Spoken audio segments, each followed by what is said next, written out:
ഹരേ രാമ രാമ രാമ ഹരേ ഹരേ ഹരേ കൃഷ്ണ കൃഷ്ണ കൃഷ്ണ ഹരേ.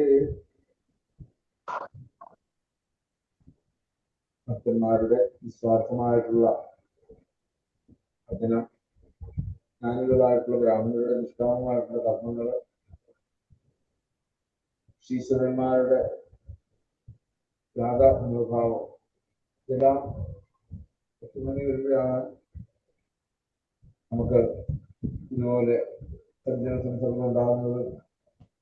അവിടെ മറ്റു വിഷയങ്ങൾ ചർച്ച ചെയ്യാതെ ഈശ്വരകാര്യം മാത്രം നമുക്ക് ചെയ്യാൻ സാധിക്കുക, നാമം ജപിക്കാൻ സാധിക്കുക.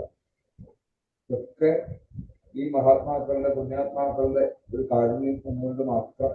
അങ്ങനെയാണെങ്കിൽ അവരുടെ ആ പാദങ്ങളിലെ രണ്ട് നമസ്കാരം ചെയ്തുകൊണ്ട് നമുക്ക് ഇന്നത്തെ ഈ ഒരു സുപ്രഭാതത്തെ നമുക്ക് വരവേൽക്കാം.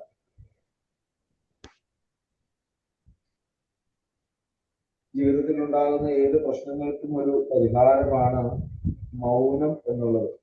അങ്ങനെ ഈ മൗനത്തെ ശീലിച്ചവരാണ് ആര്? മുനിമാര്. അവരുടെ ഈ മൗനം യഥാർത്ഥത്തില് വളരെയധികം കാര്യങ്ങള് അവർക്കതിനെ സ്വീകരിക്കാൻ സാധിക്കും. ധാരാളം കാര്യങ്ങൾ നമുക്ക് സ്വീകരിക്കാൻ കാണും ആ ഒരു മൗലിയെ സംബന്ധിച്ചിടത്തോളം. എല്ലാ ലൗകികങ്ങളും മാറി ഈ ലോകത്തിന്റെ ഏത് അറ്റത്തുള്ള ദുഃഖങ്ങളെയും കണ്ടറിഞ്ഞ് അവർക്ക് ഭഗവാനോട് പ്രാർത്ഥിക്കാൻ ഉള്ളൊരു വിശേഷം. അതുകൊണ്ടാണ് അവരെ മുനി എന്നുള്ള രീതിയിൽ നമ്മൾ സംബോധന ചെയ്യുന്നത്. അതുപോലെ തന്നെ അവിടെ അങ്ങനെയുള്ള ഋഷീശ്വരന്മാർ ചെയ്യുന്നുണ്ടെങ്കിൽ നമ്മളുടെ ജീവിതത്തിൽ നമുക്ക് നമ്മുടെ കർമ്മങ്ങളൊക്കെ ഭാഗവതത്തിന്റെ അടിസ്ഥാനത്തിൽ എന്താണ്? കായേന വാച മനസാന്ദ്രിയേർവ സ്വഭാവ.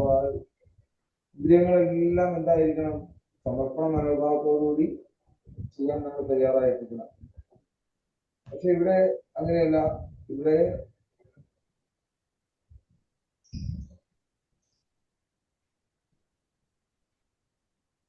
നമ്മള്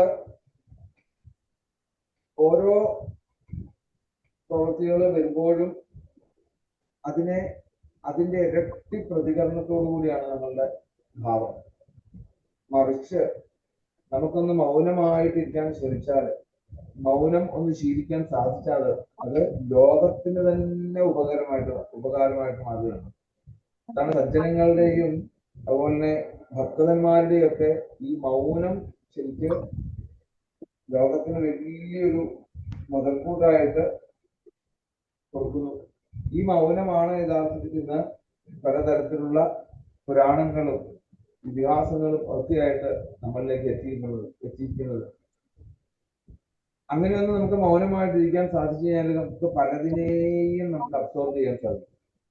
എല്ലാത്തിനും നമുക്ക് നമ്മളിലേക്ക് തന്നെ സ്വീകരിക്കാൻ സാധിക്കും. കാരണം അവിടെ ഏകാഗ്രമായിട്ട് അവിടെ ഇരിക്കുകയാണ്. ഏകാഗ്രതയാണ് നമുക്ക് അവിടെ ആ സമയത്ത്. എന്നാൽ നമ്മളുടെ നാവിൽ നിന്ന് ഇങ്ങനെ സംസാരിച്ചുകൊണ്ടിരുന്നു കഴിഞ്ഞാൽ ഒന്നും ചിന്തയിൽ വരില്ല. മറിച്ച് മിണ്ടാതെ കുറച്ചു നേരത്തേക്ക് ഇരുന്ന് കഴിഞ്ഞാല് നല്ല ധാരാളം ആശയങ്ങൾ വരും. എല്ലാം എന്ത് വേണ്ട പോലെ ആലോചിച്ച് നമ്മുടെ എന്താണ് ചെയ്യാൻ സാധിക്കും. അപ്പം ജീവിതത്തിൽ ഏറ്റവും നമ്മൾ ശീലിക്കേണ്ട ഒരു വിഷയമാണ് മൗനം എന്നുള്ളത്. ആ മൗനത്തിന് ധാരാളം അർത്ഥങ്ങളുണ്ടെന്ന് പറയാം. ഏത് രീതിയിലും വേണേലും അതിനെ കൂട്ടിക്കെട്ടാൻ സാധിക്കും ആ ഒരു മൗനം ശീലിച്ചു കഴിഞ്ഞാൽ. അങ്ങനെയുള്ള ആ മൗനം നമുക്കൊക്കെ എല്ലാവർക്കും അങ്ങനെ മൗനം ചെയ്ത് മനനം ചെയ്ത് എല്ലാത്തിനെയും അളന്നു കുറിച്ച് നമുക്ക് നമ്മളോട് ചേർത്ത് പിടിക്കാൻ നമുക്ക് സാധിക്കും. എപ്പോഴേ ചേർത്ത് പിടിക്കാൻ സാധിക്കുക? എല്ലാ വസ്തുവിനെയും നമ്മളുടെ മനസ്സിനെ സന്തോഷിപ്പിക്കുന്ന രീതിയിൽ അതിന് ആ ഒരു രീതിയിൽ അതിനെ ചേർത്ത് പിടിക്കും. എന്ത് വസ്തുവിനും രണ്ട് ആക്ഷൻ ഉണ്ടെന്ന് പറയാറില്ലേ? എന്താ പറഞ്ഞാല് നെഗറ്റീവും ഉണ്ട് പോസിറ്റീവും ഉണ്ടെങ്കിൽ നമ്മൾ ആ പോസിറ്റീവ് മാത്രം വെച്ചുകൊണ്ട് അതിനെ സ്വീകരിക്കുന്നുണ്ട്. അപ്പോ എല്ലാവർക്കും ഈ ഒരു മൗനം ശീലിച്ചു കഴിഞ്ഞാൽ എന്തും നമുക്ക് നേടിയെടുക്കാൻ സാധിക്കും. നമ്മളുടെ ബുദ്ധി തന്നെ ശരിക്കും കേന്ദ്രീകരിക്കുന്ന ഒരവസ്ഥയിലേക്ക് എത്തുക. ഇനിയോ ഈ മൗനം എവിടെയാണ് ചെന്ന് തട്ടുന്നത്? എവിടെയാണ് സ്വാധീനം കൊടുക്കുകയാണ് അവിടെ നമ്മളുടെ ഉള്ളിലുള്ള അല്ലെ ബോധ ചൈതന്യമായിട്ടുള്ള ബോധസ്വരൂപനായിക്കൊണ്ട് വർത്തിക്കുന്ന ആ ഭഗവാന്റെ പ്രവൃത്തിയില് നമ്മള് ഒന്ന് മാറി നിൽക്കുമ്പോൾ അതുപോലെ നിന്നൊക്കെ വിട്ടു നിൽക്കുന്നു. അങ്ങനെയാണെങ്കിൽ തീർച്ചയായിട്ടും ആ മൗനം ശീലിക്കുക തന്നെ ചെയ്താല് നമുക്കെല്ലാം നേടാൻ സാധിക്കും.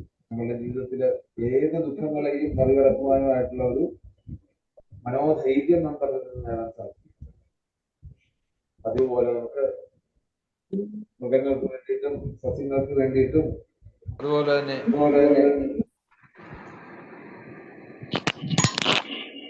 പ്രപഞ്ചത്തിലുള്ള സകല വിധത്തിലുള്ള ജീവജാലങ്ങൾക്ക് വേണ്ടിയിട്ടും നമുക്ക് പ്രാർത്ഥിക്കാം. പലതരത്തിലുള്ള ദുഃഖം അനുഭവിക്കുന്നതായിട്ടുള്ള അച്ഛനമ്മമാര്, മക്കള്, ദമ്പതികള്, കണ്ണു കാണാൻ കഴിയാത്തവര്, കാത് കേൾക്കാൻ കഴിയാത്തവര്, സംസാരിക്കാൻ കഴിയാത്തവര്, ധാരാളം സമ്പത്തുണ്ടായിട്ട് ദാരിദ്ര്യത്തിലേക്ക് എത്തിയവര്, ഇങ്ങനെ നോക്കിക്കഴിഞ്ഞാല് പലതരത്തിലുള്ള ദുഃഖങ്ങൾ കൊണ്ട് ഇന്ന് ലോകം വല്ലാണ്ട ദുഃഖത്തിലാണ്. ആ ദുഃഖത്തിനൊക്കെ ഒരു ശാന്തി കിട്ടുവാൻ വേണ്ടി, സമാധാനം കിട്ടുവാൻ വേണ്ടി നമുക്ക് എല്ലാവർക്കും ഒരേപോലെ ഒരേ ഭാവത്തിൽ ഒരേ സ്വരത്തില് ആ ജലസ്തുതി ചൊല്ലി ഭാഗവതത്തിലേക്ക് പ്രവേശിക്കാം. ഗോവിന്ദനാമ സങ്കീർത്തനം.